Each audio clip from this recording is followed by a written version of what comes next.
Es doctor en estudios internacionales por la Universidad del País Vasco. Actualmente se desempeña como coordinador de cadena de valor del proyecto CEPAL-FIDA de crecimiento inclusivo, política industrial rural y cadenas de valor participativas en América Latina y también en el Caribe. En CEPAL, sus áreas principales de trabajo son cadenas de valor, pequeñas y medianas empresas e integración regional. Lo recibimos con un caluroso aplauso.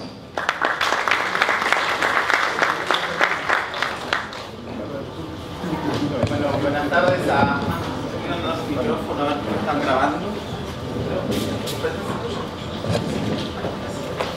Quiero que hable con el micrófono.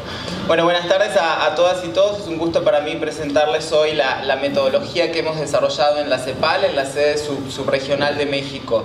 Desde allí hemos desarrollado una metodología en cadenas de valor exclusiva para América Central. Hemos trabajado en 12 cadenas de valor en América Central a lo largo de los últimos 3 años y medio aproximadamente. En este sentido, bueno, quiero agradecer por supuesto a Sempromimpe por la posibilidad de estar aquí hoy con ustedes, a Vicente, a Ingrid, a Carolina, que tenía miedo de mi reacción ante el PowerPoint, así que tengo la herramienta en mis manos y todo depende de mí.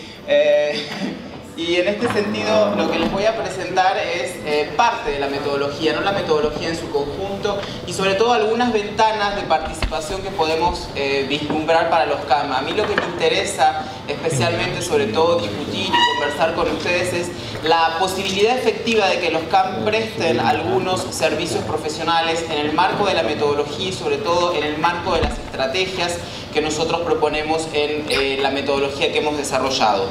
Entonces, los espacios efectivos que podemos encontrar, que podemos construir para la participación de los CAM. En este sentido, entonces, la primera cuestión es cómo entendemos el vínculo entre cambio estructural y política industrial en la CEPAL. Desde que doña Alicia Bárcenas hizo cargo de la CEPAL, de la Secretaría Ejecutiva en la CEPAL, puso en el centro de la agenda de investigación de nuestra institución la desigualdad. América Latina no es el continente más pobre del mundo, pero es el continente más desigual del mundo. Entonces, toda la reformulación teórica que nosotros tuvimos que hacer era en esta línea de cómo disminuimos la desigualdad en América Latina, cómo disminuimos las brechas que existen en América Latina y básicamente cómo a partir de este vínculo nosotros podemos entender la política industrial y el desarrollo de cadenas de valor. En CEPAL entendemos entonces que el desarrollo económico se alcanza con cambios importantes en la estructura productiva, modificaciones importantes en la estructura productiva, sobre todo en las siguientes líneas que, como ustedes podrán vislumbrar, tienen que ver con el papel que hoy desempeñan las pymes y las MIPYMES en la región y sobre todo con el potencial que tienen las MIPYMES para desempeñar en la región. Estos cambios en la estructura productiva son en la composición del producto, es decir, esto está vinculado con una mayor agregación de valor de los productos finales que obtengamos en nuestras cadenas de valor, con modificaciones en el comercio internacional, claramente que nuestros países participen en el comercio internacional a partir de la venta de otros productos y otros servicios con mayor valor agregado, y esto va a tener como derivado modificaciones importantes en el patrón de empleo, y esto nos hable todo un capítulo ligado a la capacitación y a la formación de empleo en nuestros territorios, y por último, por supuesto, cambiar el patrón de especialización productiva, las matrices de especialización productiva de todos nuestros países de la región, ¿sí? Esto básicamente va a tener varios beneficios. Por un lado, va a disminuir la heterogeneidad estructural de las economías latinoamericanas. ¿Y qué es esto? Básicamente, disminuir la diferencia que existe entre cierta parte de nuestras economías, cierto porcentaje de nuestras economías que se encuentra altamente internacionalizado, que tiene buenos desempeños de productividad, que es economía formal, evidentemente, y el resto de la economía que tiende a ser economía informal, con otros niveles de productividad y claramente con bajos niveles de internacionalización o nula internacionalización. Entonces, en este sentido, lo que estamos buscando es construir nuevas matrices productivas diversificadas con trayectorias dinámicas de crecimiento y que evidentemente logren romper esta lógica de heterogeneidad estructural de las economías, pero que esto también se vea materializado en la reducción de asimetrías al interior de nuestros países, ¿sí? En la reducción de asimetrías entre los distintos territorios que componen nuestros países. Ahora bien, ¿esto cómo lo traducimos en una agenda de investigación y cómo lo podemos traducir también de manera operativa a partir del concepto de cadenas de valor? Entonces, la primera cuestión de la que nosotros partimos es que el territorio claramente es más que el espacio físico, ¿sí? Y el territorio tiene que ver con factores culturales, ¿sí? Los factores culturales del desarrollo, con las relaciones económicas, con las relaciones sociales, con las relaciones que existen entre las personas, con las instituciones que crean estas personas, ¿sí? Para interactuar, para vivir en sociedad. Esto es lo que nosotros entendemos por territorio, ¿sí? No es una aproximación del territorio como un espacio geográfico imparcial, no interviniente.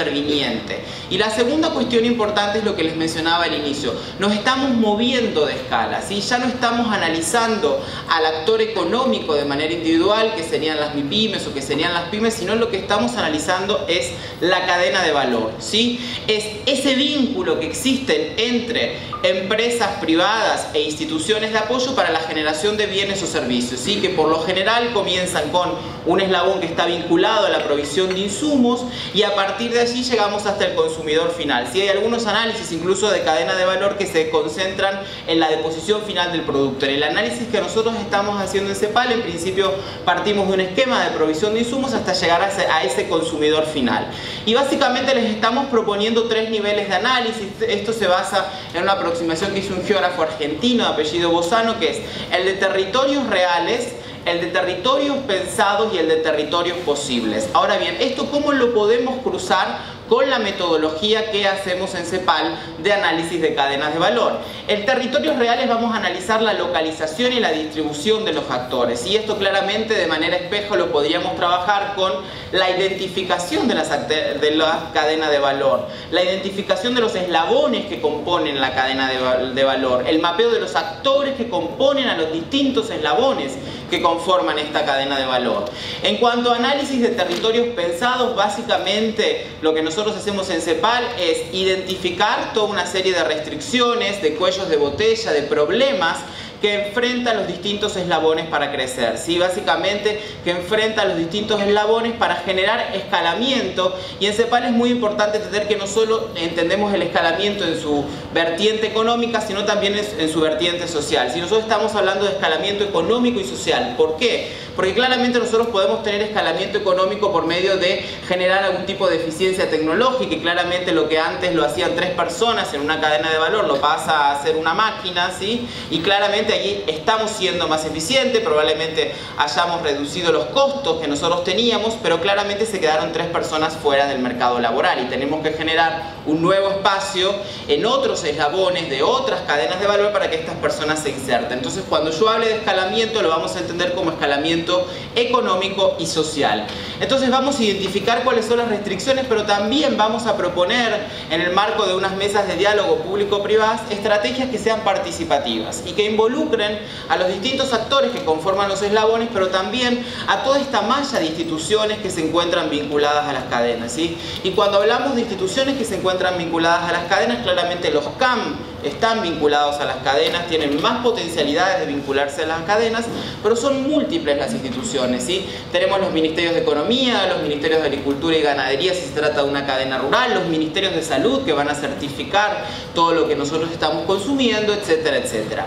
Y acá, en cuanto a territorios posibles, nos referimos a estos enfoques propositivos, ¿no? A la idea que nosotros venimos a traerles a ustedes, que nos interesa discutir, es sobre cuáles son los servicios que se pueden prestar desde los CAM y cómo podemos organizar este paquete de servicios, ¿sí? Y esto nos va a remitir a la última parte de la presentación.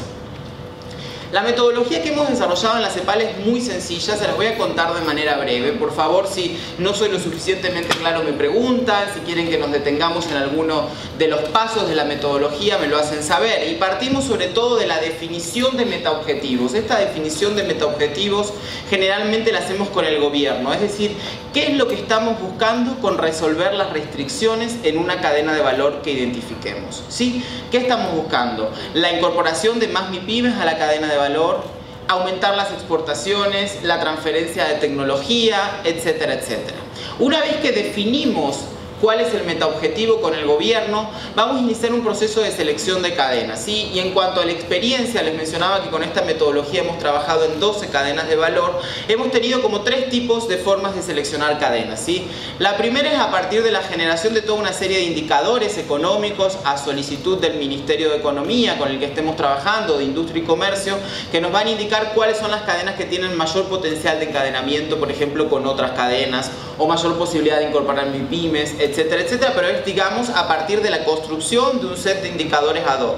La segunda cuestión, o la segunda opción, mejor dicho, es a partir de la selección desde el sector público, que ya tiene identificado un sector que quiere priorizar, producto de los planes de desarrollo, por ejemplo, del país, producto de la agenda de competitividad del país, producto del plan de política industrial que tenga ese país, y se elige esa cadena porque responde a ese sector. Y la tercera opción es a partir del diálogo público-privado. De esta manera, por ejemplo, hemos trabajado en El Salvador, en donde el sector público ya abre un espacio de consulta al sector privado, a las distintas asociaciones del sector privado, la Asociación Salvadoreña de Industriales, en este caso, u otras gremiales, y a partir de ese espacio dialógico entre ambos es que se seleccionan las cadenas en las que vamos a trabajar. Y a partir de allí iniciamos la aplicación de la metodología. La aplicación de la metodología consta de esta serie de pasos que son muy sencillos. Primero un diagnóstico, y a continuación les voy a presentar también rápidamente cuáles son las características del diagnóstico. Es un diagnóstico en el cual vamos al territorio, no se hace desde nuestros escritorios. Acá los compañeros de República Dominicana me lo van a validar, en donde hemos hecho 2 cadenas con ellos, una de lácteos a escala nacional y otra la de turismo en la provincia de Pedernales, en la frontera con Haití. Entonces vamos al territorio y generalmente somos acompañados de un consultor local, ¿sí? ¿Por qué? Pues nosotros claramente no vivimos en el país y, como decimos, queremos una persona que nos acompañe en el proceso, que conozca con nombre y apellido a los actores que conforman la cadena, ¿sí? A los actores que conforman los distintos eslabones de la cadena. Y creemos que esto también es sumamente importante para los CAM, es decir, aquellos que estén prestando funciones en los CAM conocen a los empresarios con nombre y apellido, conocen la realidad del entramado empresarial de cada uno de los territorios en los cuales actúan. Entonces empiezan a ser socios estratégicos quizás en la aplicación de esta metodología. Una vez que vamos al territorio, hacemos este diagnóstico, a continuación les voy a presentar los niveles de análisis. Hemos generado una batería de 70 preguntas que consideramos que son las 70 preguntas mínimas que uno tiene que hacerse cuando analiza una cadena de valor, ¿sí? Por supuesto que esas preguntas son técnicas, entonces nosotros tenemos que de alguna forma masticarlas, traducirlas, aplatanarlas, dicen en República Dominicana, cuando vayamos directamente a entrevistar a los actores que conforman estos eslabones. A partir de haber obtenido toda esa información, lo que vamos a hacer es generar una primer mesa de diálogo en donde con los actores nuevamente que conforman los eslabones vamos a validar las restricciones, vamos a validar los problemas que ellos enfrentan, ¿sí? Los problemas que pueden tener que ver con toda la cadena, que serían restricciones sistémicas, o los problemas específicos a nivel de eslabón. Una vez que hemos validado estas restricciones, y les aseguro que de las mesas de diálogo surgen, por supuesto, nuevas restricciones, porque claramente nosotros somos investigadores de ciencias económicas que venimos desde otro contexto, pero ellos conocen a detalle cuáles son los problemas que enfrentan en su día a día, su cotidianidad. Seguimos con este proceso, una búsqueda de mejores prácticas que funcionan como insumos para la elaboración de estrategias. Y ahí nuevamente vamos a validar esas estrategias con los actores y las instituciones que se encuentran vinculadas a la cadena, hasta que finalmente consolidamos un paquete de estrategias que finalmente son lanzadas por el gobierno. La CEPAL es un organismo de asistencia técnica de las Naciones Unidas. Nosotros no tenemos recursos para financiar las acciones que nosotros proponemos, pero por lo general solemos trabajar de manera asociada con otros organismos que sí tienen recursos para financiar las acciones, y organismos sobre todo de carácter financiero, como puede ser el BESI en la región, el Banco Interamericano de Desarrollo, o en este caso, como mencionaba la locutora, con el FIDA, que es el Fondo Internacional de Desarrollo Agrícola, con quienes estamos trabajando en este momento. Ahora concentrémonos en este eslabón que les mencionaba anteriormente de la cadena, que es el diagnóstico. Nosotros partimos de por supuesto, la identificación y la caracterización de los distintos actores que conforman a los eslabones. Y vamos a mapear la cadena, vamos a entender dónde empieza y dónde termina esta cadena. Generalmente nosotros hacemos un bosquejo antes de ir al territorio, pero en ese territorio vamos a confirmar, ¿sí? Pueden surgir nuevos eslabones o quizás tengamos que eliminar alguno de los eslabones que estamos considerando. A partir de esa identificación vamos a hacer un análisis de contexto, un análisis económico, uno de mercado, uno de gobernanza, las instituciones de apoyo y medio ambiente. Me interesa concentrarme en algunos. Quizás en el análisis económico. El análisis económico es uno de los puntos fundamentales de los que vamos a presentar en la primera mesa de diálogo. ¿Por qué? Porque dependiendo de la cadena con la que estemos trabajando, lo conversábamos creo en el día de hoy, el actor económico sabe que el negocio le cierra, ¿sí? Nadie se dedica a una actividad que es una deseconomía. Pero esto no implica, por ejemplo, conocer a detalle sus costos, sus márgenes de ganancia, su dependencia de la estacionalidad, su dependencia de los vínculos con otros actores de la cadena, lo cual nos va a remitir al concepto de gobernanza. Básicamente, quién tiene el poder en la cadena, ¿sí? Quién ejerce influencia, quién hace el manejo de la información. Y por ejemplo, les cuento una anécdota de una cadena que hicimos en El Salvador. Si uno analiza El Salvador, es sumamente interesante encontrarse con las estadísticas de El Salvador en cuanto a camarón. Nosotros estudiamos la cadena de camarón de cultivo en El Salvador. Las estadísticas son fundamentales para tomar decisiones y claramente El Salvador es un productor de camarón, un importador de camarón y un exportador de camarón. Ya nos va diciendo algo, es algo un poco difícil de entender en principio, pero vamos a ver cómo va. Entonces, es importador de camarón porque importa mucho camarón de Honduras. Es más, no solo le importa, un porcentaje importante entra por contrabando. Hemos identificado que en algunos años el 33.6% del camarón que circulaba en el país había entrado por contrabando desde Honduras, producto de los robos que se generaban en las fincas de producciones de camarón en Honduras. En Honduras hay fincas productoras de camarón de aproximadamente 600 hectáreas. En todo El Salvador tenemos 800 hectáreas dedicadas a la camaronicultura y no se pueden ampliar porque, como ustedes saben, la producción de camarón se lleva en zonas de mangle y los mangles están protegidos por una convención de Naciones Unidas, que es la Convención de los Sitios Ramsar. En esas 800 hectáreas se producía camarón en El Salvador. Pero claramente el camarón que se importaba de Honduras o que entraba por contrabando de Honduras era el que se procesaba en el país y se reexportaba. Y el camarón que se producía a nivel nacional es el camarón que quedaba para consumo interno, que generalmente llegaba a la tiendona, que es el centro de abasto y distribución de El Salvador, y a partir de allí se vendía. Ahora, ¿pero cómo era el vínculo entre estos productores de camarón y la llegada a la tiendona? ¿A quién se lo vendían? Se lo vendían intermediarios, ¿sí? Entonces, el camarón que producían estos camaronicultores en El Salvador era de un gramaje más o menos medio, de unos 14 gramos. Lo producían digamos, no era muy grande su producción, no eran extremadamente productivos, pero más o menos cumplían determinados estándares. Pero lo vendían el intermediario, ¿sí? El intermediario no solo fijaba el precio de pago al camaronicultor, sino también el precio de venta en la tiendona. Y a partir de ese precio de venta en la tiendona, los demás actores siempre empiezan a agregar precio, pero no valor, ¿sí? Y es fundamental aquí la diferencia entre precio y valor. ¿Por qué? Porque ese camarón más o menos bueno que producían los camaronicultores salvadoreños se lo vendían al intermediario, el intermediario lo recogía, lo trasladaba en unas bateas, en unos baldes, alrededor de las 12 del mediodía, 2 de la tarde en la franja costero-marina del país, de El Salvador, la zona pacífica, una media de 35 grados. Lo ponían sobre hielo, claramente no es hielo seco en escamas, como deben trasladarse los pescados y los mariscos, sino el hielo que nosotros podemos hacer de manera casera, y lo cubrían de nylon negro. Y ese camarón llegaba a la casa del intermediario a las 4 o 5 de la tarde, iba a permanecer en esa agua hasta el otro día, que iba a levantarse temprano el intermediario y lo iba a vender a la tiendona. Donde claramente tenemos un proceso de intermediación.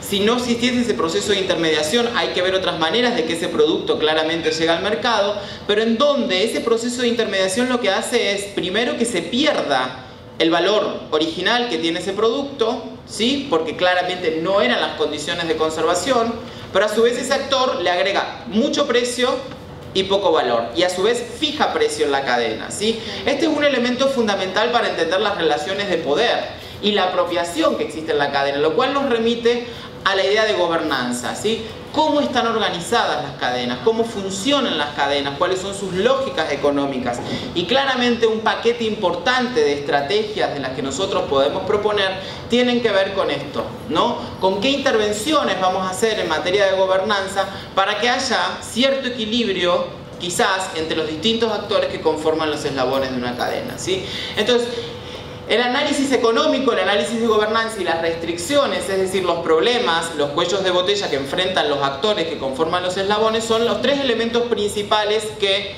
presentamos en la primera mesa de diálogo. Las restricciones las presentamos a nivel sistémico, es decir, aquellos problemas que enfrentan todos los actores de una cadena, como pueden ser los problemas ligados a la infraestructura en muchas cadenas de valor, y los que son a nivel de eslabón son específicos, ¿sí? Quizás algunos actores tienen problema de mercado, creen que conocen el mercado, pero en realidad no lo conocen, o tienen en las cadenas turísticas suele haber baja innovación, entonces se creen que generan productos turísticos sumamente interesantes o servicios turísticos muy interesantes y en realidad no tienen una buena respuesta en el mercado por problemas de innovación, etcétera, etcétera. Esto es lo que vamos a presentar en la primera mesa de diálogo. A partir de determinados diagramas, les pido disculpas que esto esté en inglés, determinados diagramas en donde construimos los vínculos entre los eslabones, esto es lo que yo les mencionaba. Aprovecho para comentarles algo. En El Salvador tenemos estos procesadores que están siempre en la zona fronteriza con Honduras, pero no están del lado de la franja costero marina del país, entonces claramente el eslabón de procesamiento no está vinculado a la cadena nacional.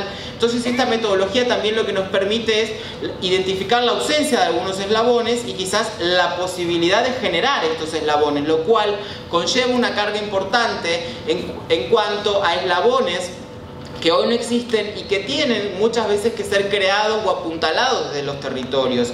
Y aquí me parece que también puede abrir un espacio de participación para los centros de atención a MIPYMES y bueno, y las restricciones que les mencionaba.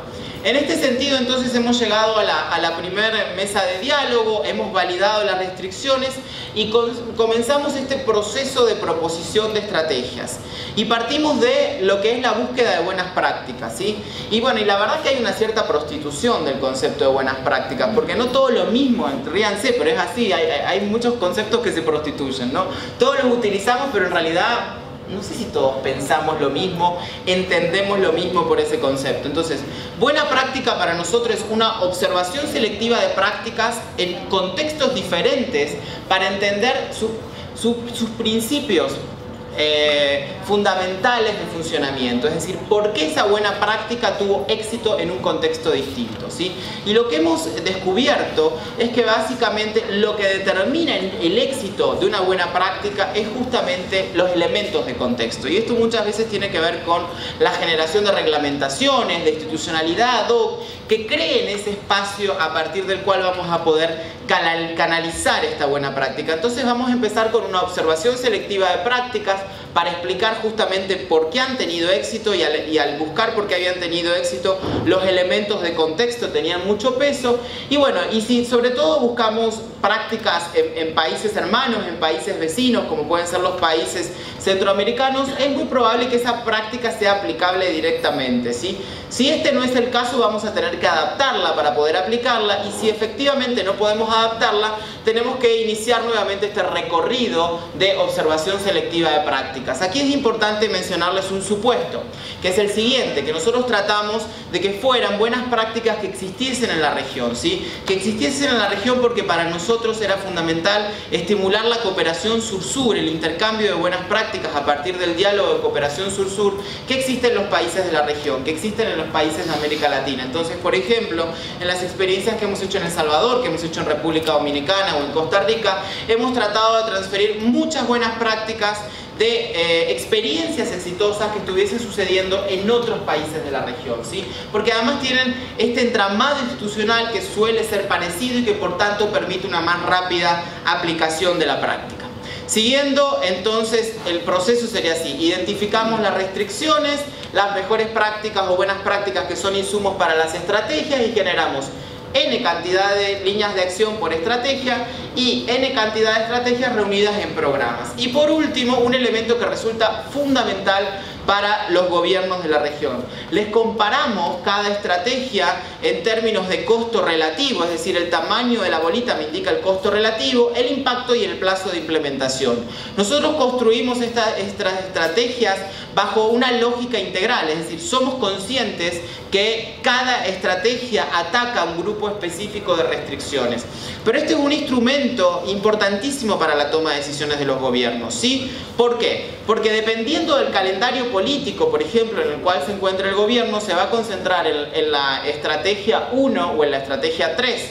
Dependiendo de la disponibilidad de recursos, si tenemos costos relativos diferenciales, va a trabajar en la 184 o va a trabajar en la 3, en la 6 y en la 2 que tienen costos relativos menores. Por lo general, nosotros decimos que en una primera instancia se concentren en estas que están por acá porque serían las quick wins, es decir, las que tienen un costo relativo medio-bajo, un paso de implementación también medio-bajo, pero un impacto medio, ¿sí? Entonces son rápidas para sacar adelante. Ahora bien, en el marco de estas, y podemos volver después sobre esta lámina y les puedo contar si quieren experiencias concretas que hemos desarrollado en el terreno, pero bueno, el tiempo es un poco escaso y me interesa sobre todo presentarles las dos últimas láminas que tienen que ver con cuáles serían los espacios que nosotros consideramos para los CAM y sobre todo a la luz de lo que es el plan que lleva Sempromipe adelante para el periodo 2014-2018, ¿sí? Nosotros básicamente en la mayor parte de nuestras estrategias se concentran en asistencia técnica, financiamiento, capacitación y asociatividad. Yo creo que en esos 4 grandes grupos de temas podemos involucrar y considerar la mayor parte de las estrategias y líneas de acción que proponemos directamente para los territorios. Entonces, un elemento fundamental para hablar de MIPYME es el tema de la formalización, y esto creo que ha surgido a lo largo de todo el día. No tiene sentido volver a repasar las estadísticas, pero ese es un elemento importante en el cual hoy se está trabajando y claramente para nosotros hay que profundizarlo, ¿sí? Es decir, trabajar en todo lo que tenga que ver con agilizar registros, disminuir los tiempos de registros y demás es fundamental. Apoyo a solicitudes de financiamiento, pero a partir de la generación de instrumentos innovadores.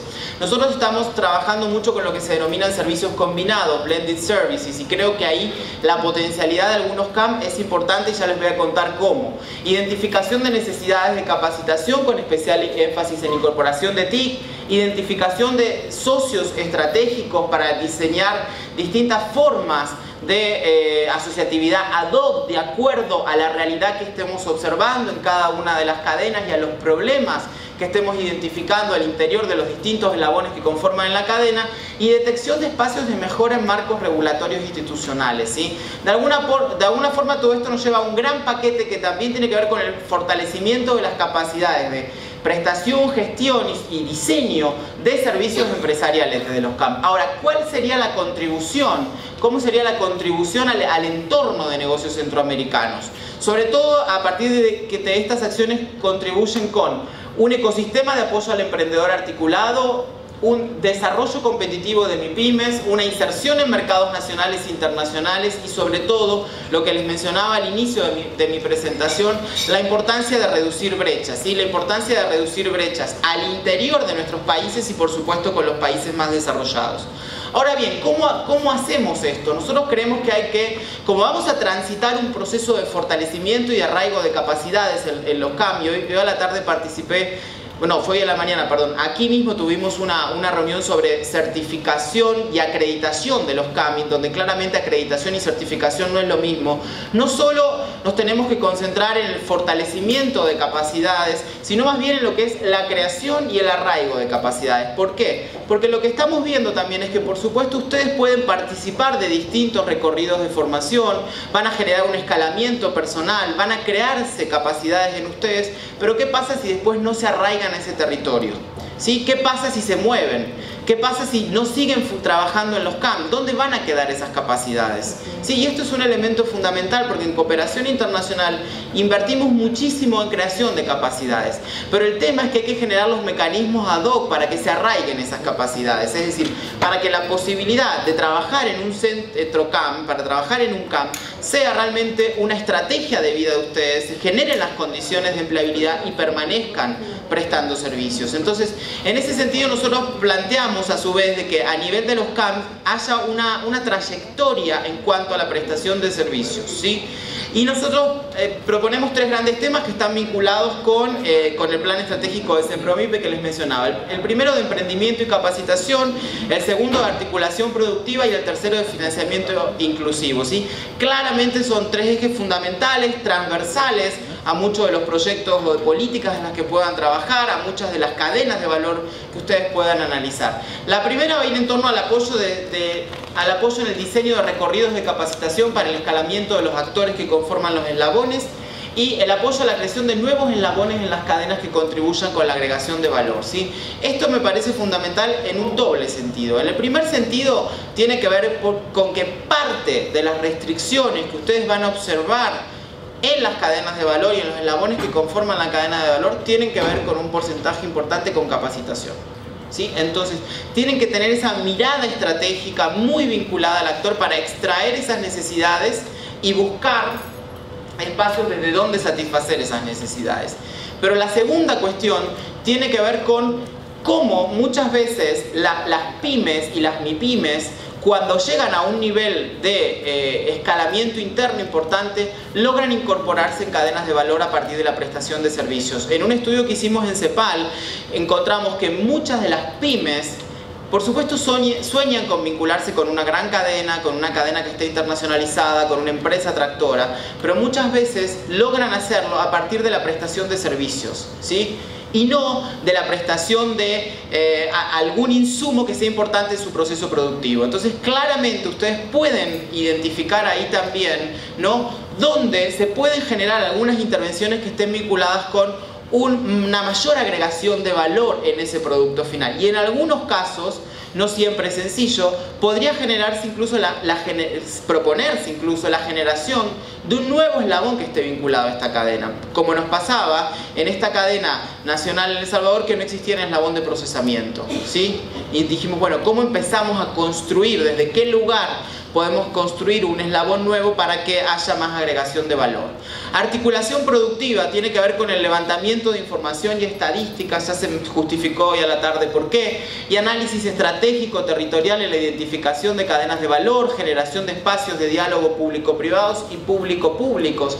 Cuando diseñamos el primer proyecto en cadenas de valor estábamos sumamente interesados en mejorar el diálogo público-privado en la región, ¿sí? Es muy difícil en general en toda América Latina el diálogo público-privado. Y en realidad, como resultado, no solo hubo mejoras en el diálogo público-privado, también hubo muchas mejoras en el diálogo público-público. ¿Por qué? Porque nos enfrentamos a veces, cuando trabajamos con el enfoque de cadenas de valor, a identificar cuáles son las lagunas competenciales entre institución e institución, ¿sí?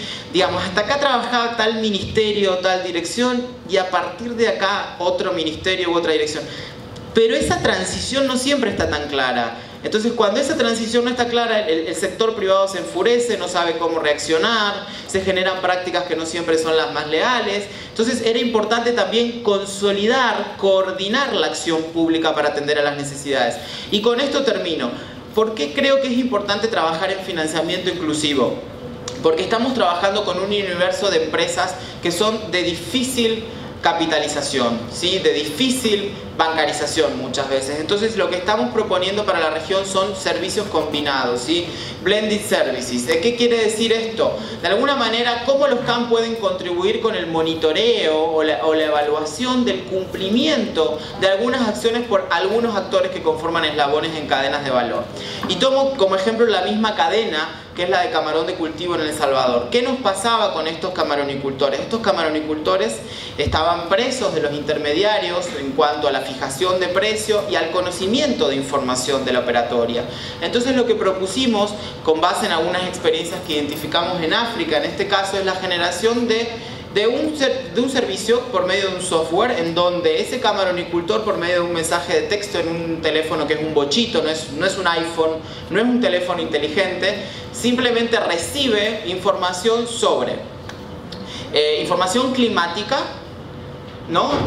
Información sobre precio en el mercado nacional, básicamente en la tiendona. No es un productor que hoy esté exportando, que tenga capacidad exportadora en este momento, entonces nos interesa el precio en el mercado nacional, e información ligada a BPA, buenas prácticas acuícolas, ¿sí? Y a partir de allí estamos trabajando en la idea de que el Ministerio de Agricultura y Ganadería, que tiene 2 personas para trabajar sanidad animal en todas las cadenas nacionales, con lo cual ahí también se propusieron una serie de estrategias en cuanto al fortalecimiento del personal interno, pero que el Ministerio de Agricultura y Ganadería pueda generar un servicio de certificación de la aplicación de BPA de estos actores con un acompañamiento específico. Es decir, que vayan al territorio y vean cómo están produciendo estos camarones y que estén cumpliendo con las buenas prácticas acuícolas mínimas de acuerdo al sistema de cultivo de camarón en el que estén, ¿no? Hay 3 formas distintas, al menos en el caso de El Salvador.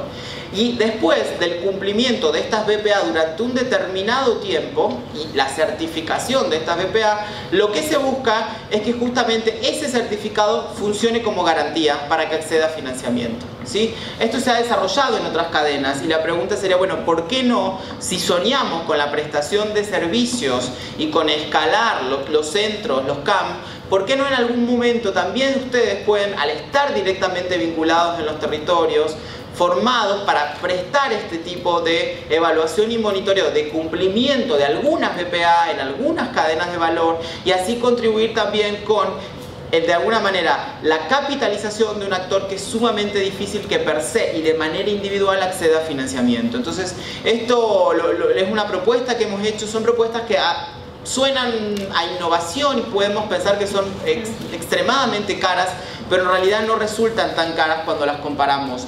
La generación de software no son software caros, son de bajo costo. Quizás la inversión importante es en la capacitación de los actores que van a tener que darle seguimiento a este proceso y finalmente a generar algún tipo de masa específica.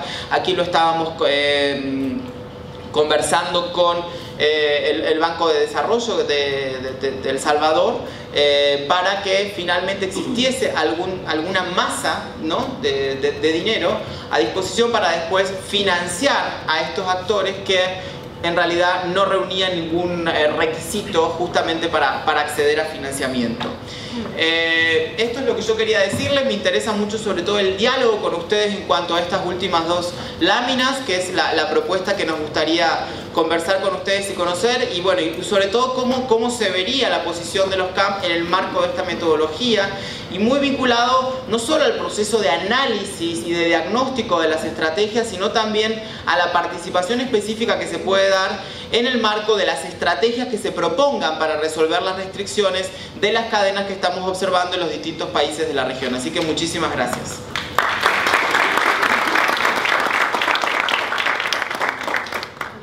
Agradecemos al doctor Odone por su importante ponencia.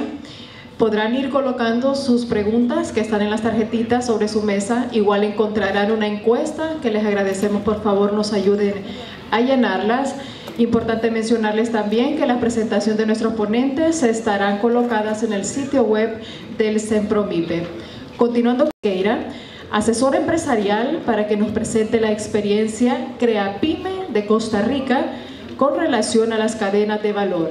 El señor Sequeira es ingeniero industrial, estudios realizados en el Instituto Centroamericano de Administraciones Públicas con una maestría en gerencia de proyectos. También cursando el máster en innovación y también en emprendimiento en la Universidad Autónoma de Centroamérica, Colegio Leonardo da Vinci. También su experiencia actualmente con la institución Ministerio de Economía, Industria y Comercio, desarrollándose como analista de desarrollo productivo empresarial. Lo recibimos con un caluroso aplauso.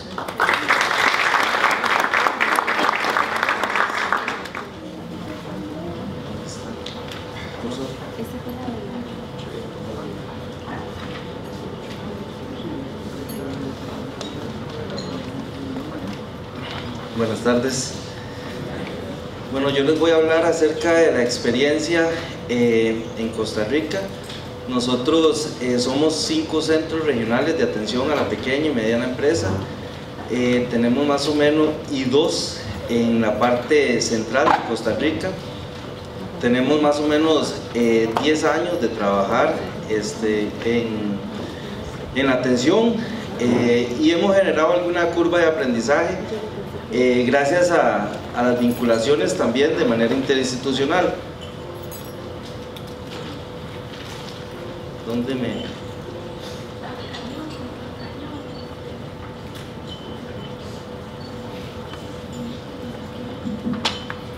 ¿Sí usa la pasos?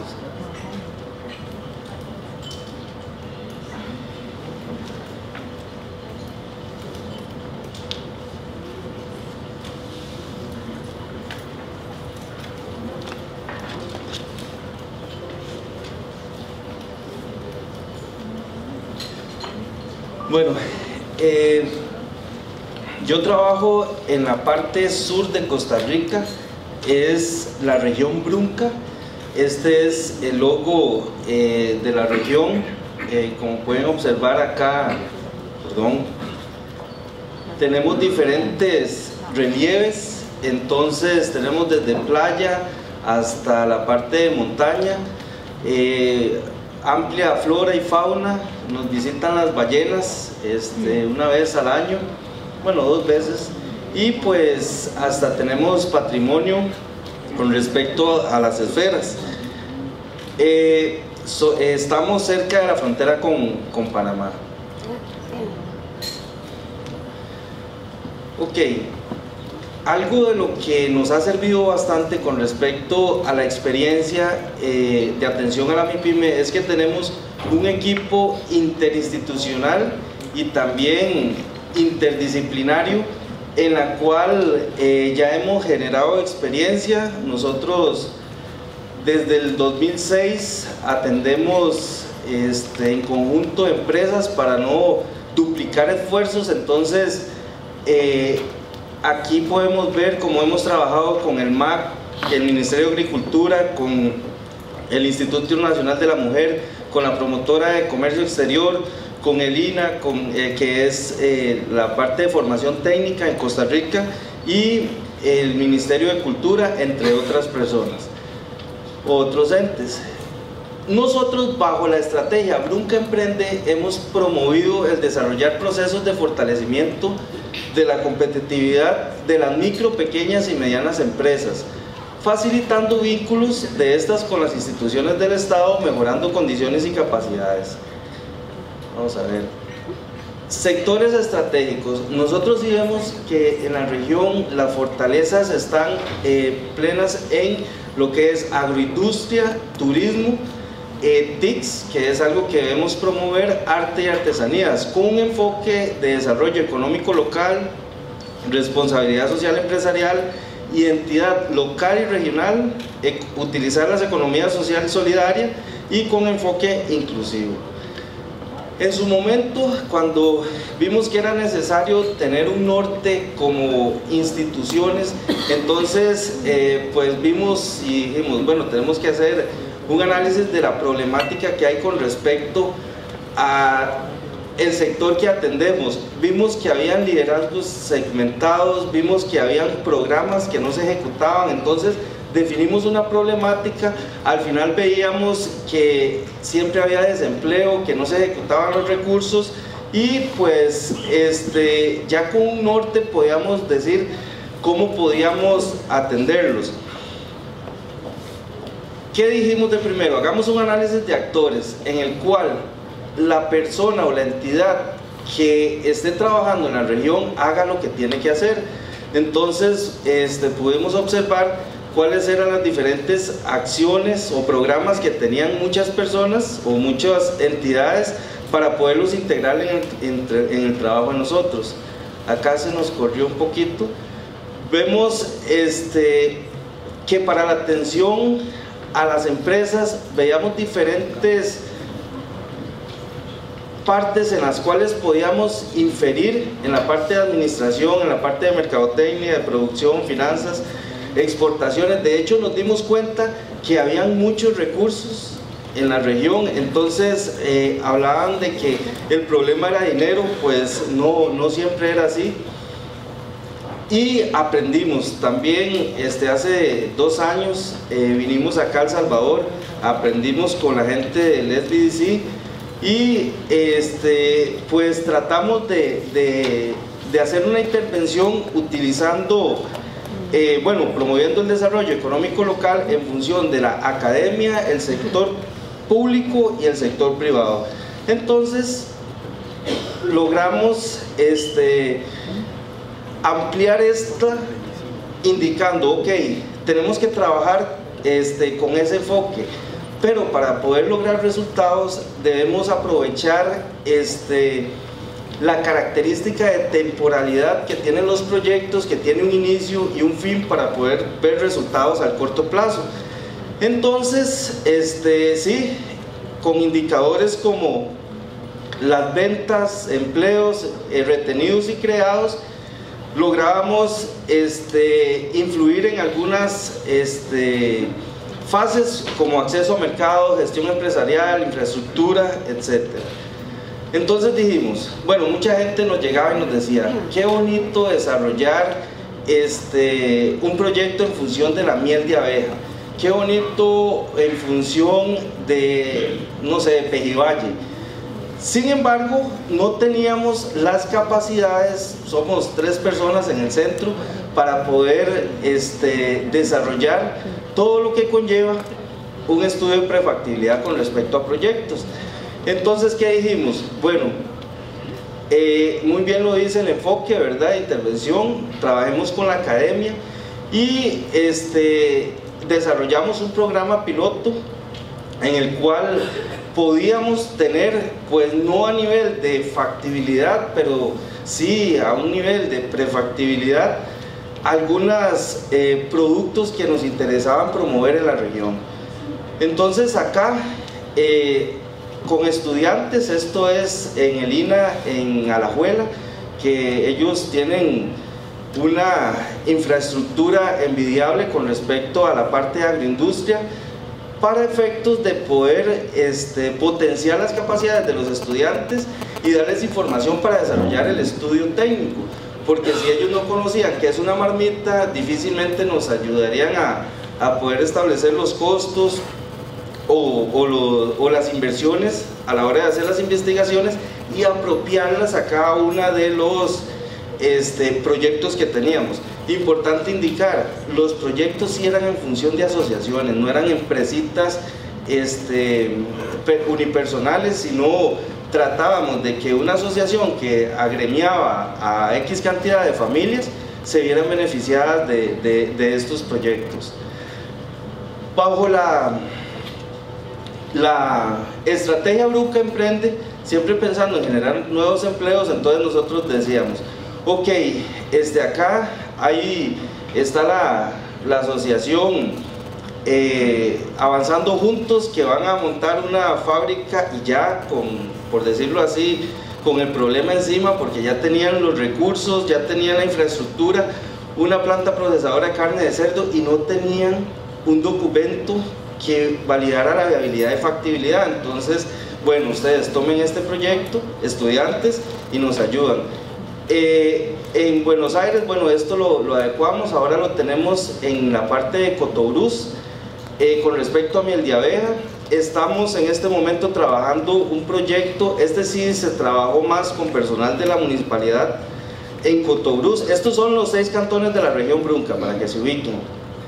Pérez Celedón, Buenos Aires, Cotobruz, esta es la frontera, Corredores, Golfito, Osa y bueno. Entonces, de un centro de acopio, bodegaje y comercialización, esta es la parte alta de la región. También somos productores de frijol y también la parte costera. Y como ya lo indicamos, la parte de turismo. Entonces, ¿qué dijimos? Bueno, a lo interno, si logramos atraer turismo a la región Brunca, podemos crear vinculaciones con las empresas agroindustriales que puedan venderle a a estas empresitas, siempre pensando en una identidad local y regional, para el bien de las empresas de la región. ¿Qué decíamos? Bueno, ¿cómo traemos clientes? ¿Qué es lo que pasa? Porque es que no vienen turistas a la región, no hay quien los traiga. Bueno, ¿quién los trae? Entonces dijimos, bueno, ocupamos conocer ahora, ¿son los turoperadores? No, son agencias virtuales. Entonces desarrollamos un estudio de prefactibilidad con estudiantes también, un estudiante se encargó de esto, para desarrollar esto. Sin embargo, por procesos que se dieron, encontramos un aliado que ya nos traía los turistas y promovía, mejoraba la competitividad de las empresas y se está desarrollando el proyecto. Pero lo bueno que vimos es que ellos ya traían los turistas. Entonces, pues, si ellos son especialistas en esto, nosotros simplemente tratamos de ayudar o fomentar o ser aliados en ese proceso. Ellos se llaman RBA y desarrollan un proyecto en Corcovado, que es un parque nacional en la región Brunca, en la cual atraen turistas y benefician a las empresitas de la región. Ahora, ¿cómo trabajamos nosotros en el centro? Atendemos los emprendedores, atendemos a las pymes de nivel 1 y pymes de nivel 2. Esto, bueno, los que atendemos en los centros entienden de esta clasificación, ¿verdad? Y tenemos análisis de actores por sector, competencias, etc. Entonces, los emprendedores les brindamos la charla Iniciando mi negocio. Con esto nosotros segregamos las atenciones. ¿Por qué? Porque vienen personas con ideas de negocio simplemente y vienen un lunes a las 10 de la mañana, llegan un martes a las 3 de la tarde, llegan y no podemos ordenarnos en la atención. Entonces nosotros dijimos, ok, esto, y fue por recomendación de la gente de UTSA, ¿verdad? Desarrollamos un proceso o dos por lo general, uno en la oficina y otro afuera, en la cual les decimos, a mediados de mes, en esta mañana, existe esta charla. Si tiene interés, porque a veces son puras ideas, ¿verdad?, pues ya va a llegar. En esta charla validamos qué tan bien o qué no es viable la idea. Les brindamos esta charla. Si ya vemos que sí hay potencial, les hacemos un plan de atención. Ahora estamos involucrándonos aprendiendo del proceso sobre características de emprendedores personales y también lo que es el perfil de cliente y el mapa de valor. Es interesante los resultados que se evidencian. Aplicándole esto a una empresita, una empresa que tiene 20 años de estar consolidada ya, nos hemos dado cuenta que no tenía definido un nicho de mercado. Ha estado en el negocio por posibilidades propias, ¿verdad? Pero han dejado de ganar dinero, por decirlo así. Después también nos valemos mucho del Canvas. En esto el inicio fue con el INA, que nos brindó esta ayuda o nos dio esas capacidades, y ya nos hemos ido especializando. Después, así es como atendemos a las empresas. Se registran, vemos el modelo de negocios, se le hace un plan de atención, se ve si en nivel 1 o 2 han llegado empresas a la oficina, en la cual nosotros la pasamos de una vez a la promotora de comercio exterior, porque no tenemos que darles. ¿Qué les damos? Nivel 1, entonces llega la empresa. Lo primero es verificar, y aquí sí nos metemos en su intervención. ¿Cómo está el desarrollo de productos? ¿Está estandarizado? Si no, hay que trabajar en esto. ¿Cómo está la parte de imagen y de empaque? Entonces, con estas 4 ya podemos hacer un prototipo de producto. No promovemos nada que no sea rentable, ¿verdad? Entonces es importante que ellos aprendan a desarrollar y tengan estas capacidades. Aquí en esta parte involucramos al INA. Para ver resultados, les hacemos una planeación, o sea, en conjunto.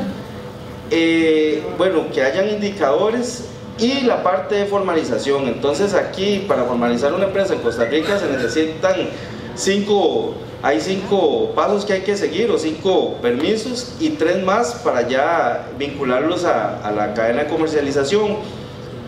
Después nosotros también fomentamos la parte de encadenamientos en este nivel local, después ya sería regional, nacional y exportación. Trabajamos muy de la mano con la parte de Procomer. De hecho, ahora en agosto estamos como con unas 25 empresas en Chiriquí, Panamá. La Cámara de Comercio hace una muy buena rueda de negocios y ya se han generado algunas vinculaciones con respecto a... Aquí estamos en la parte de estandarización de productos. Esto es igual en una planta móvil que tiene Lina en Alajuela, y aquí hay productores de mora aprendiendo a hacer mermeladas. Aquí podemos ver que fomentamos la parte de que conozcamos cuáles son los márgenes y qué es lo que sucede, simulando obviamente. Y ya una empresita del nivel 2 son empresas que ocupan innovación, ocupan encadenamientos de otra índole. Hay una misión de compradores que hace Procomer en Costa Rica anualmente. Entonces las mejores empresitas de las regiones van a esta actividad. Ahí hay aliados que, ves, aquí estos son colegios técnicos profesionales. Ellos a veces también tienen infraestructura y permiten al emprendedor hacer prototipos de productos. Esta es un ejemplo de actividades que desarrollamos para hacer vinculaciones, son ruedas de negocios, y el acceso a mercados con respecto a exportación. Ya lo hablamos con respecto a ventas, empleo, activos, que son los indicadores. Rápidamente para indicarles, nosotros como CREAPYME también tenemos algunos programas y proyectos. Entonces tenemos el programa de aceleramiento empresarial. Entonces nuestra jefatura nos dice, bueno, tienen que tomar 10 proyectos e incidir en la competitividad de ellos. De Caminos de Liderazgo es el que les estaba comentando, que para la atracción de turismo a la región Brunca. Esta es una feria que hacemos. Productos con identidad, en la parte de arte y artesanía, la parte de diseño era algo que veíamos como que nos estaba costando mucho con las señoras. Entonces nos pusimos en la península con la gente del INAMU y desarrollamos productos que, bueno, les cambió la cara totalmente a lo que tenían. Para nosotros así es más fácil vincularlos con el mercado. Entonces, estos son ejemplos de proyectos de aceleramiento empresarial. Aquí les voy a hablar acerca de Azofrebrunca y acerca de Roisa. Esta es una empresita, pueden ver, ¿verdad? Queda de la capital como a unas 8 horas de San José, en una zona rural. Ellos hacen picadillo de papaya empacado al vacío. Sin embargo, el potencial, esta empresa utiliza el 20% de la capacidad de planta, nada más. Nosotros les hacemos un plan de atención, incidimos en qué área: financiera, mercadeo, producción, y determinamos responsables y vemos cuál sería el impacto que pudiera tener eventualmente. Esta empresa, vendiendo en 11 puntos de venta, son como $40,000 lo que hace, y con una inversión de $60,000 pudiera ampliar bastante su accionar. Es 20% de la capacidad en planta lo que utiliza. Genera ahorita 6 empleos y realmente pudiera generar 15 o más empleos. Algo importante con respecto a lo que comentaba a la exposición anterior, con respecto a la cadena de valor, estos son, bueno, don Rodrigo, el compañero, son productores. El del centro fue un consultor, pero ellos están aquí en Estados Unidos en una vinculación con conseguir clientes más bien para la exportación de rambután, o lo que le llamamos el mamón chino. Esto ha generado muchos beneficios en 80 familias o más, creo que ahora ya llevan cerca de 100 familias, para poder fomentar lo que es esa fruta. Entonces, lo primero, el mercado, ¿verdad? Ellos también gozan de 80 posibles clientes, y para poder fomentar otros productos o otras frutas y verduras. Nosotros también realizamos talleres de planeación estratégica, es algo importante. Vean esto. Bueno, y también teníamos la metodología de consorcios. En esta parte es muy importante contemplar que aquí están productores, pero ellos por, no sé cómo indicarles, 0.05 de dólar, si les pagan más el kilo, entonces se lo venden a la competencia, no se lo venden a la asociación. Entonces, trabajar en la gente es muy importante a la hora que hablamos de cadenas de valor, ¿verdad? Aquí ya los tenemos en talleres, allá está el director del MAC. Y este es el proceso ya propiamente, donde en estos momentos ya se está iniciando, se lava, se revisa uno a uno, estas son lupas y uno a uno se revisa cada uno de estos, del mamón chino, ¿verdad? O el rambután, se empaca, se embala y se exporta. Eso es más o menos la intervención que hemos tenido en esta cadena. Y bueno, agradecerles el hecho de estar acá. Un saludo de parte de mis compañeros, muy agradecidos, y agradecemos a la organización por esta oportunidad. Sería todo, muchas gracias.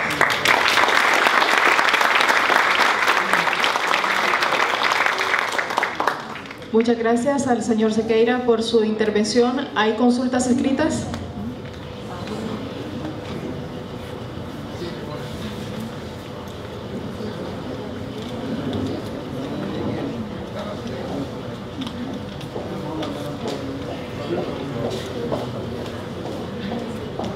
Les pedimos por favor a los ponentes acompañarnos para poder dar respuesta.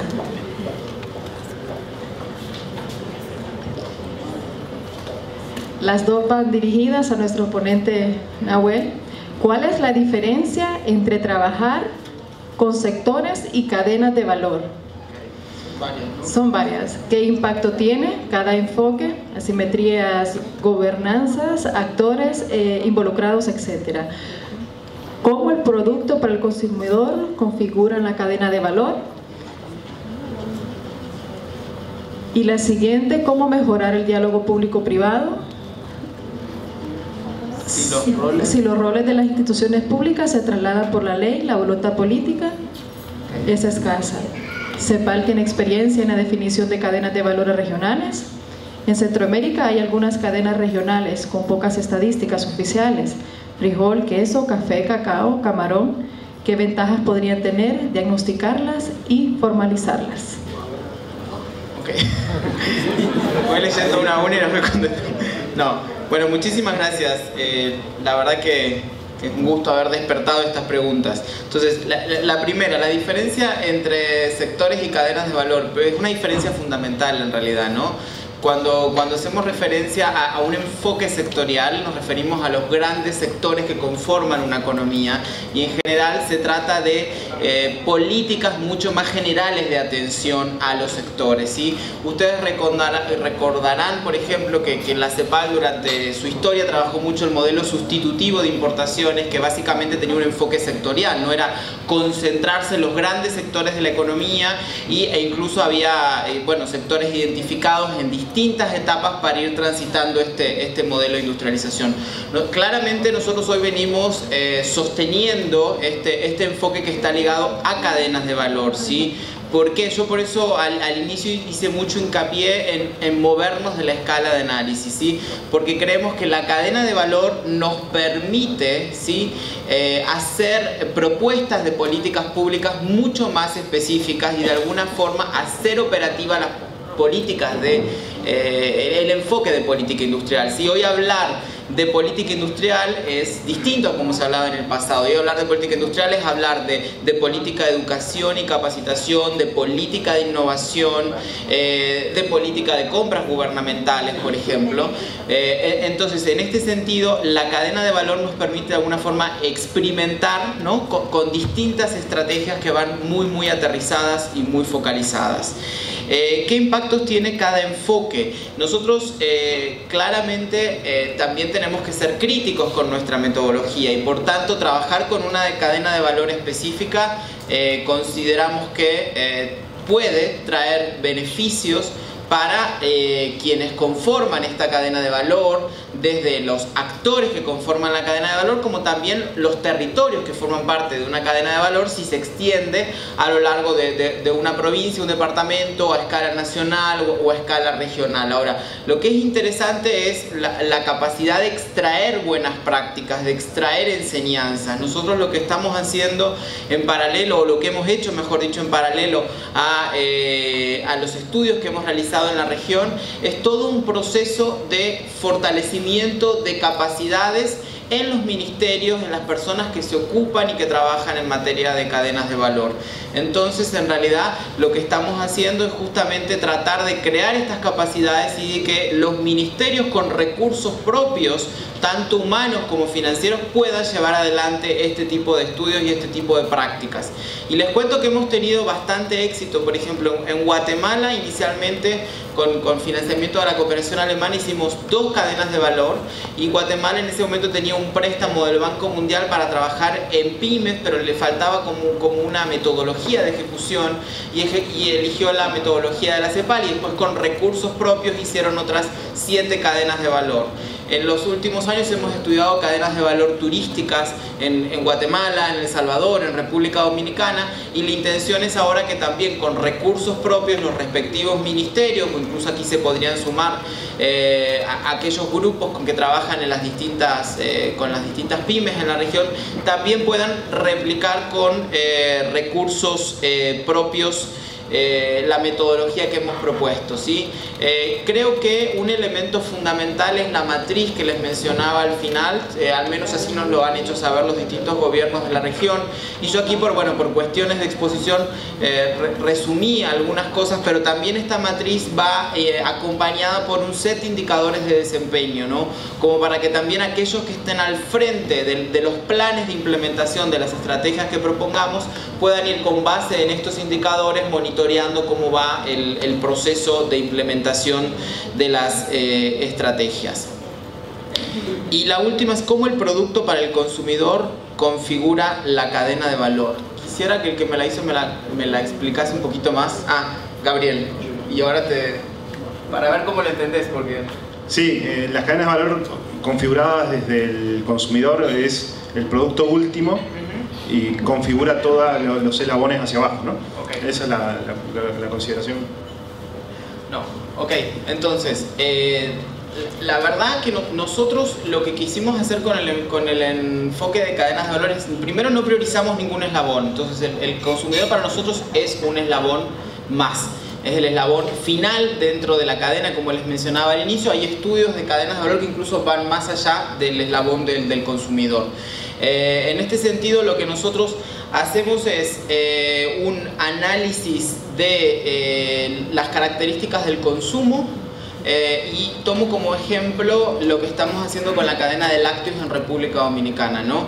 El consumo de lácteos en República Dominicana está por debajo de la media que indica la FAO de consumos de lácteos al año. Entonces, primero, tratamos de incentivar ese consumo. Segundo, ¿qué es lo que pasa? Hay una altísima competencia de productos importados, dados los tratados de libre comercio que están vigentes, y sobre todo porque República Dominicana, solo de toda la leche que se produce en República Dominicana, solo el 30% es industrializable por la gran empresa nacional.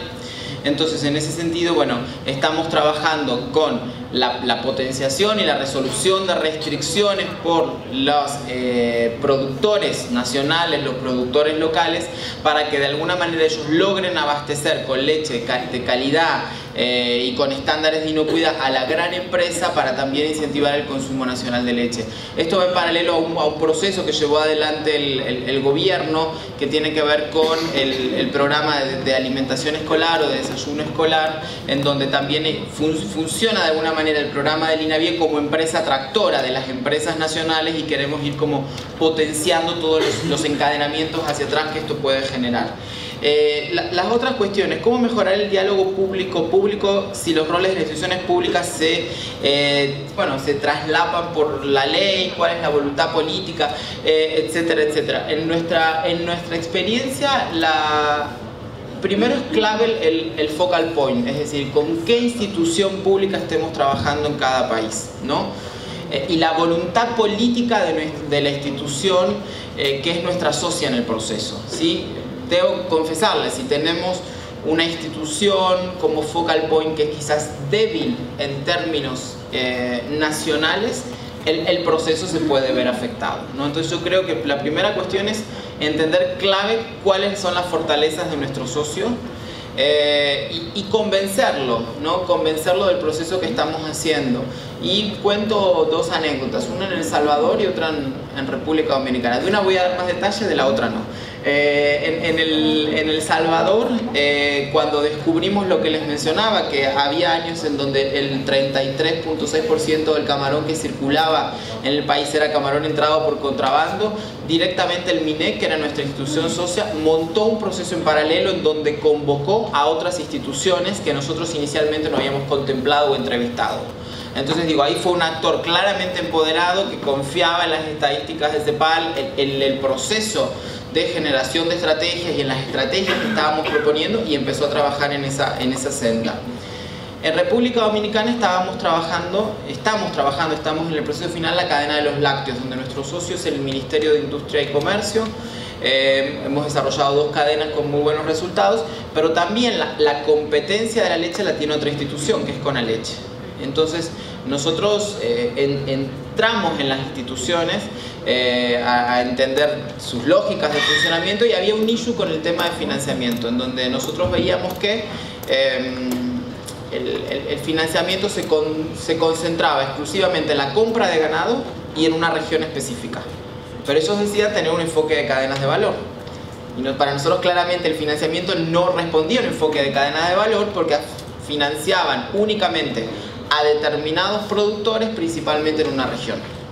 Entonces esto nos estaba dando algún dato, pero que teníamos que esperar el momento oportuno para plantearlo y para validarlo con todos los actores que conformaban la mesa, en donde claramente una de las propuestas que teníamos que hacer era la modificación de esa ley. Pero claro, no es lo mismo a proponerlo CEPAL de manera individual a llegar al consenso en la mesa de que esa ley se tiene que modificar. La ley todavía no ha sido modificada, pero es parte de lo que nosotros hemos propuesto.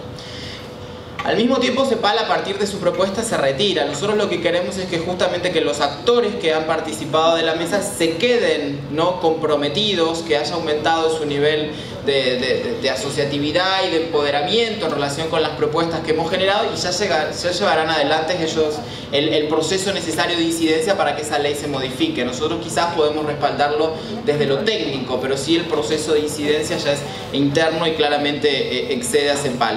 Y los últimos 2 puntos que a mí me parecen fundamentales, pues una misma idea que tiene que ver con la experiencia de cadenas de valor regionales. Es un tema, y tengo que cerrar además, 2 minutos. Cadenas de valor regionales no es un tema que hemos tratado, es un tema que queremos tratar. Está en la agenda de SIECA, el Sistema de la Integración Económica Centroamericana, y nosotros estamos colaborando en un proceso de diálogo con SIECA. Hemos adaptado la metodología para que justamente se puedan trabajar de manera transversal y en paralelo en estas cadenas de valor transfronterizas y regionales, donde claramente hay algunas cadenas que saltan a la luz, como mencionaban, cacao, algunas frutas, turismo como servicio, etcétera, etcétera. Por último, y con esto termino, les quiero informar que toda la documentación que hace CEPAL y todos los estudios de cadenas de valor que hemos hecho están disponibles de manera gratuita en nuestro sitio web, que es repositorio.cepal.org, y que en aproximadamente 2 meses va a estar disponible un manual que hemos construido, que se llama Manual para el Fortalecimiento de Cadenas de Valor, que es un manual que hemos construido en función de las necesidades que entendimos existían en Centroamérica a partir del trabajo con los funcionarios de los distintos ministerios de Economía, y que creemos que sí puede ser una hoja de ruta como para llevar adelante estos ejercicios de análisis de cadenas de valor a partir de los ministerios o incluso desde los centros si lo consideran oportuno. Así que muchas gracias.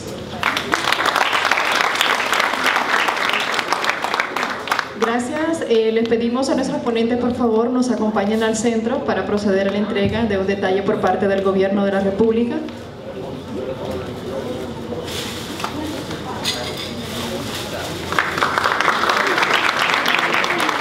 Muchas gracias a todos. ustedes les pedimos por favor pasar al Salón Sortilegio. Muchas gracias. Las encuestas las dejan en su mesa por favor para pasar por ellas.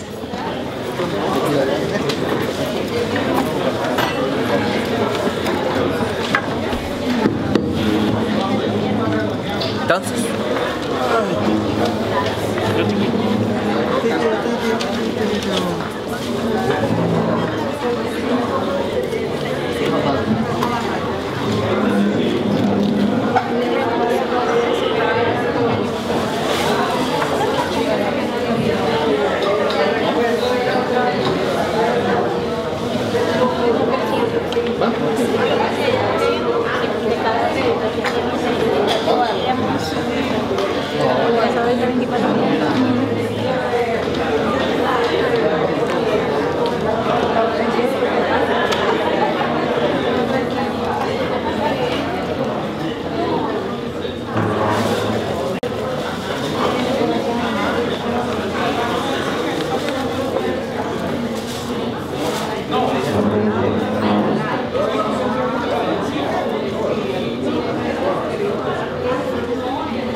Se ganó el don.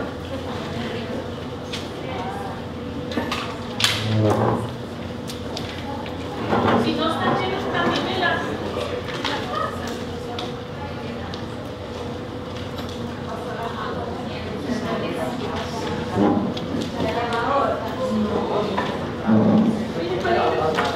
O sea, estos también, de todo los pedecitos. Como aquí lo ponen.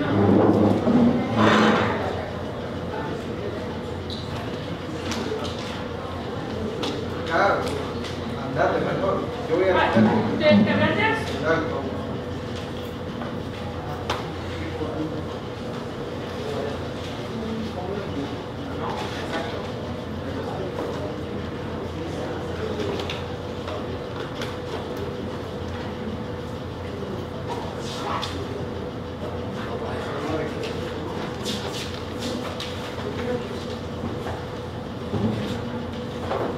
Falta una, ¿verdad?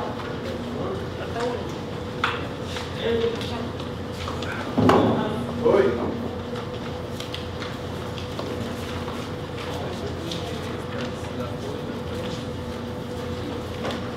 Esas son limpias. Sí, pero son...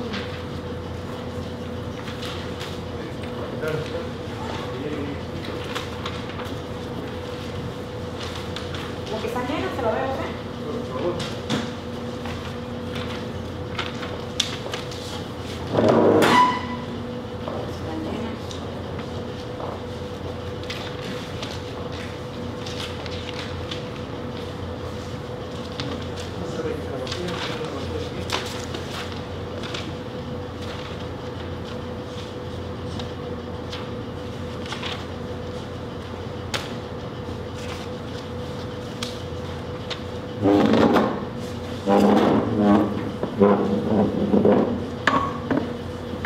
Todas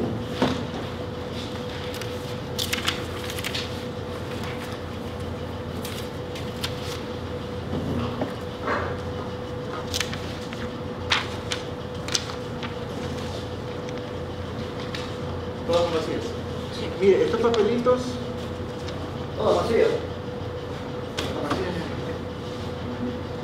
Le pido si estos papelitos me los deja por allá. Ah, sí, no hay problema. No me los voy a botar.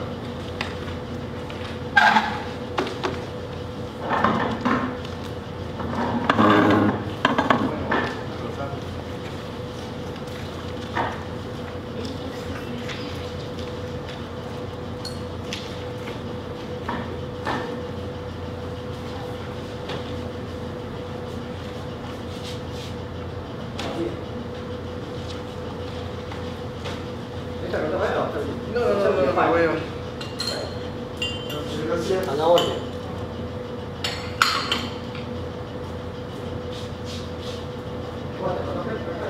No me mandó, pero yo me vine para el lado. A mí me da esa lado.